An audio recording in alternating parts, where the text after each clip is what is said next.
Sir আমার এটার দরকারটা কি তাহলে? ভাই উনি হলো এই আসনের হলো এমপি ক্যান্ডিডেট, ঠিক আছে? কোন দলের স্যার? জামাত ইসলামী। বুঝতে পারছি স্যার, আমাদের ক্যান্টনমেন্টের নিরাপত্তার সাথে ক্যান্টনমেন্টের গান নিয়ে না আপনারা তো ওখানে গান নিয়ে বসে আছেন, একবারে জিব্বা দিয়ে চাইতে ফেলতেছেন পর তারিখ জিয়ার জন্য। আমরা কেন চাইতে পারবো না? আমাদের তো স্যার এটা আমাকে বলে তো ইয়া হবে না যে স্যার এটা স্যার আপনি এই হিসেবে দেশটাকে পরিকল্পিতভাবে ধ্বংসের দিকে নিয়ে যাচ্ছেন, আবার পরিকল্পিতভাবে ধ্বংস করতেছেন আপনারা। দিস ইজ টোটালি দেশটাকে টোটালি সেনাবাহিনী কিছু অফিসার আমি আপনাদের তো যাওয়া নিষেধ করি না স্যার। হচ্ছে বাংলাদেশের সেনাবাহিনীকে আপনারা বিতর্কিত করতেছে, সরাসরি ডিসক্রিমিনেশন করতেছেন আপনি। একেবারে সরাসরি। আমি কোনদিন সেনা প্রধানের সঙ্গে কথা বলবো স্যার বলতে পারেন স্যার, হ্যাঁ আপনি কথা বলেন, কিন্তু আমার গাড়ি আটকে রাখবেন কেন আপনি? আমি তো স্যার আপনাকে না আপনি তো আটকে রাখছেন। আমি তো স্যার আপনাকে যাইতে দিলাম স্যার, আমি তো আপনাকে আপনারা আমাকে একটু সহযোগিতা করবেন। অফিসাররা আমার টোটাল সেনাবাহিনী এদেশের সম্পদ, এই সম্পদকে আপনারা বিতর্কিত করতেছেন আপনাদের ব্যক্তি স্বার্থে। স্যার একটু স্যার একটু স্যার ব্যক্তি স্বার্থে করতেছেন, ব্যক্তি স্বার্থে সরকারকে এই প্রশাসনকে আপনারা বিতর্কিত করতেছেন। একটু আমাকে সময় দিন স্যার। মানে আরেকটুর জন্য একটা মোটরসাইকেলটা মেরে দিয়ে চলে গেছে। এটা ডিসঅ্যাপয়েন্টিং সিচুয়েশন করে সারা দেশে খুব তাড়াতাড়ি আপনাদের জন্য দেশটা বিশৃঙ্খলা, পুরো দেশটাই বিশৃঙ্খলা করতেছেন আপনারা।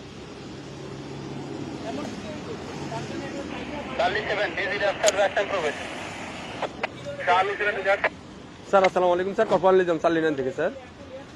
স্যার ওই যে সালিনানে দিয়ে প্রবেশ করে ওই যে সালিয়েট যে বাইর হবে জামাত পদপ্রার্থী, ওনার সাথে গানম্যান আছে স্যার, আমি এলাও করলাম স্যার।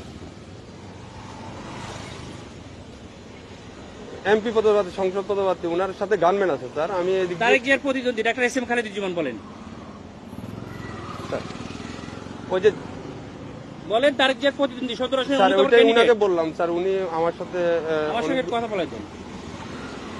আচ্ছা স্যার একটু কথা। হ্যালো আসসালামু আলাইকুম, আমি doctor S M Khaleduzzaman, Dhaka 17 আসনের জামাত ইসলামী। না কিন্তু আপনারা তো তারেক জিয়ার জন্য জিব্বা দিয়ে রাস্তা পরিষ্কার করে ফেলতেছেন, তাহলে আমাকে কেন দিবেন না? Why not? আপনি শোনেন, আপনার নাম কি বললেন? আপনি দেশটাকে পরিকল্পিতভাবে আমাদের মধ্যে একটা কেওয়াস সৃষ্টি করতেছেন আপনারা। নো নো নো কেন নয়?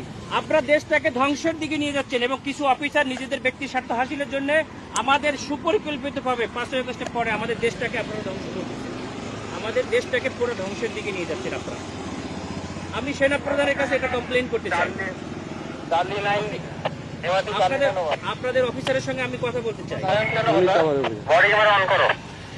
রয়েছে স্যার, বডি ক্যামেরা অন আছে স্যার।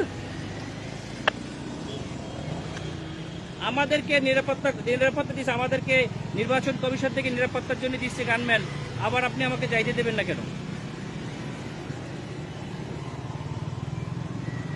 স্যার আসসালামু আলাইকুম স্যার। অত্যন্ত সুপরিকল্পিতভাবে আমাদের দেশটাকে ধ্বংস করা হচ্ছে, খুবই পরিকল্পিতভাবে। স্যার বলছি স্যার স্যার আমরা এটা নির্বাচন কমিশনকেও জানাতে স্যার আসসালামু আলাইকুম ভিডিও করো, আমাদের গাড়িটা আটকে তোমরা ভিডিও করো, এটা ভিডিও করো যে আমাদের গাড়িটা এখানে স্যার। সরি স্যার, এখানে ক্যামেরাম্যান ভিডিও করা যাবে না কেন? স্যার। আপনারা তো ভিডিও করতে কেন? আমরা তো অধিকার আছে স্যার। কেন করবেন? আপনারা দেশটাকে পরিকল্পিতভাবে কেন ধ্বংসের দিকে নিয়ে যাচ্ছে বাবা? স্যার বুঝতে পারছি স্যার, আমি আপনার কথা বুঝতে পারছি স্যার। মানুষ রক্ত দিয়েছে, আপনারা আর রক্ত নিয়েন না আল্লাহর রাস্তায়। দেশটাকে সেনা প্রধান অত্যন্ত ঐতিহাসিকভাবে দেশটাকে এভাবে রক্ষা করছে। স্যার আমি তো আপনাকে যাইতে নিষেধ করি না স্যার, হ্যাঁ আমি তো আপনাকে বলছি আপনি যান স্যার, কিন্তু আমাদের ক্যান্টনমেন্টে গান নিয়ে অস্ত্র নিয়ে ঢুকা নিষেধ, এটা স্যার। এটা আপনাকে কেন দিচ্ছি? ক্যান্টনমেন্টের জন্য না স্যার, ক্যান্টনমেন্টের জন্য আমরাই নিরাপত্তা দিচ্ছি পার আপনাকে হয়ে যাবো বলছি, আপনারা তো পার হয়ে যাবো স্যার। এটা ঠিক আছে, পার হয়ে যাবো। আমার কথা ভিতরে কোনো প্রবলেম হয়ে থাকে তাহলে আপনার এই ড্রাইভারটা ক্যান্টনমেন্ট নেবে। আমার এরপরে কে দেখবে? এরপর স্যার আপনি ওই ক্যান্টনমেন্ট পার হওয়ার পরে স্যার আপনার গানম্যান থাকবে স্যার। আমার এখান থেকে আমি থাকবে না, তখন আপনার দল দিয়ে পিটাইবেন আর আপনারা অন্য দল দিয়ে পিটাই আপনাদের দেখবেন। ক্যান্টনমেন্টের ভিতরে তারেক জিয়ার সঙ্গে তো আপনারা হাজার হাজার লোক নিয়ে যাচ্ছেন, কেন নিয়ে যাচ্ছেন? স্যার এটা এখন আমি আপনাকে জবাবটা আমি দিতে পারতেছি না। কেন পারবেন না? আপনার যদি আপনি যদি কোনো সমস্যা, আপনারা তো প্রশাসনের লোক, আপনাদেরকে জবাব স্যার দিতে বুঝতে হবে। আপনার আমাদের যদি কোনো ইয়া থাকে, আপনার যদি কোনো কমপ্লেন থাকে, আপনি তো স্যার বললেন যে আমাদের স্যারের সাথে কথা বলবেন, হ্যাঁ, আমরা ওনার আপনি সাথে কথা বলেন স্যার। আমি তো আপনার ওই না, না, ইয়াটা কিন্তু দিতে পারবো না জবাব বলো না, আমরা পারবো না। এটা অসহায়ত্ব প্রকাশ কেন স্যার। করবেন? এটা তো আমার যেটা নিয়ম স্যার, রুলস আপনারা পরিকল্পিতভাবে দ্বিচারিতা কেন করবেন? স্যার। এই জন্যই স্যার আপনি এই কমপ্লেনটা করেন স্যার। আমি তো না না, সেটা কমপ্লেইন আপনারা কোথায় করবেন? আপনি তো বললেন যে সেনাপ্রধান স্যারের সাথে কথা বলবেন, হ্যাঁ, ইলেকশন কমিশনের সাথে কথা বলবেন। বলছে স্যার গানম্যান নিয়ে অ্যালাউ নিষেধ স্যার। আপনার যেতে গেলে এমনিতে আমার কাছে সহযোগিতা করতে হবে স্যার। একটু সহযোগিতা করেন স্যার প্লিজ। না, না, সহযোগিতা না, আপনারা অত্যন্ত পরিকল্পিতভাবে দেশটাকে ধ্বংস করছেন, দেশটাকে রক্ষার দায়িত্ব আপনাদের। আপনারা স্যার আমরা তো পরিকল্পিতভাবে দেশটাকে ধ্বংসের দিকে নিয়ে যাচ্ছে, বুঝতে পারছি স্যার, এটা তো সুন্দরভাবে আমাদের দেশটাকে একটা কেওয়াস সৃষ্টি করতে যাচ্ছে, একটা এজেন্ট হিসেবে একটা পরিকল্পিত। স্যার ক্যান্টনমেন্টে আপনি হয়তোবা জানেন কিনা জানি না, ক্যান্টনমেন্টে এই যে এই রুলস গুলা আপনাকে ফলো করতে হবে স্যার। আমরা স্যার ক্যামেরা এমন আছে স্যার, ক্যামেরাটা একটু অফ রাখতে হবে।